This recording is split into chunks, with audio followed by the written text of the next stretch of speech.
100 years ago, we would have talked at your house.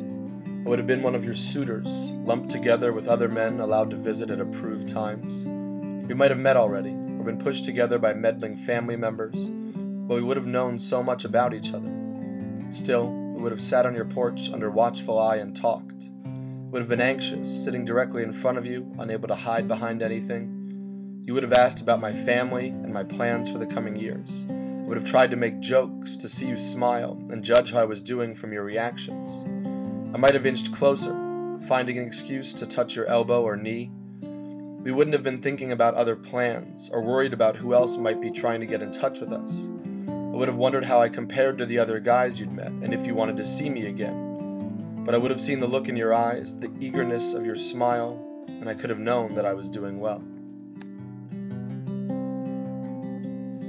50 years ago, I would have spoken to you on the phone. I would have made sure not to call during a meal or when I knew you wouldn't be around. I would have put on my most proper voice when your parents answered, assuring them of our friendship and my good standing in their eyes.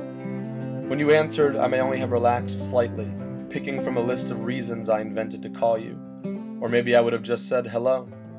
We would have talked about school or summer or some event we shared a connection to. I would have listened to the lilts of your voice, paying attention to your breathing, the length of our silences, and your tone when you spoke. I would have guessed what you were thinking, if you were bored, if I was amusing you. I would have wondered what you were doing. Maybe you were playing with your hair, or pacing around the room, or distracting yourself with a magazine. I would have breathed nervously in the uncertainty. I would have longed to see your eyes, to judge your reactions, and not have to merely trust my instincts about what you were thinking.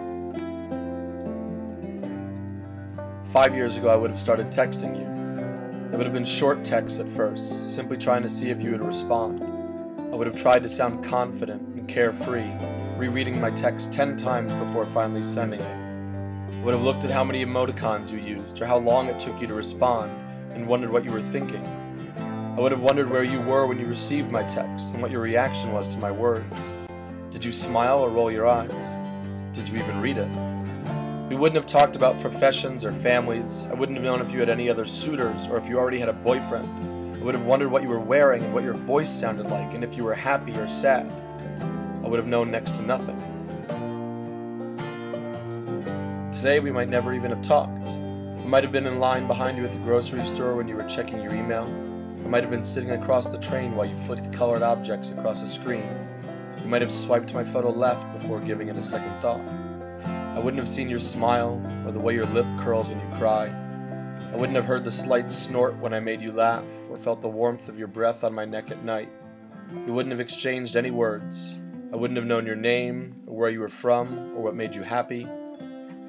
You wouldn't have known how much I could have loved you.